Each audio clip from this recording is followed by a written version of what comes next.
திருச்செந்தூருக்காக வந்தேன், முருகன் தரிசனத்துக்காக வந்திருக்கேன்.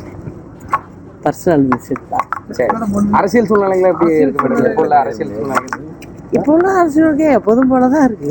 புது கட்சிகள்லாம் வந்திருக்கு, தமிழக கட்சிகள் வந்திருக்கு. எல்லாமே 26ல தெரியும் இல்லையா? முதல்வர் தொடர்ந்து வந்து பார்த்தீங்கன்னா மாவட்ட வாரியாக ஒரு சுற்றுப்பயணத்தை வந்து தொடர்ந்து பண்ணிட்டு. இப்போ தேர்தல் வரப்போகுது இல்லையா 26ல், அதனால தேர்தலுக்காக இப்போ பயணத்தை தொடங்கியிருப்பாங்க. ஆனால் அரசாங்கம் வந்து 4 வருஷம் ஆயிடுச்சு, மக்களுக்கு செய்ய வேண்டியதை எதுவுமே செய்யலை. ஆனால் இப்போ தேர்தல் வேலையில் ஆளுக்கு ஒரு பக்கம் போய் பார்த்துக்கிட்டு இருக்காங்க. மக்கள் எல்லாத்தையும் கவனிச்சிக்கிட்டு தான் இருக்காங்க. 26 தேர்தலில் தெரியும்.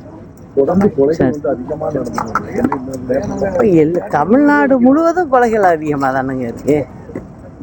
லாண்ட் ஆர்டர் வந்து சுத்தமாக இல்லையே, அது எல்லாருக்கும் தெரிஞ்ச விஷயம் தானே.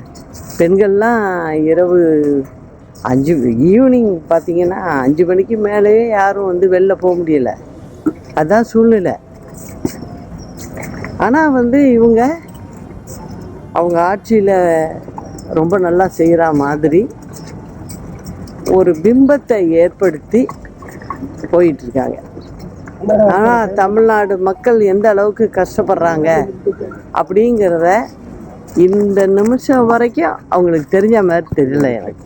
2026 சட்டமன்றத்தை எதிரொலிக்கும்.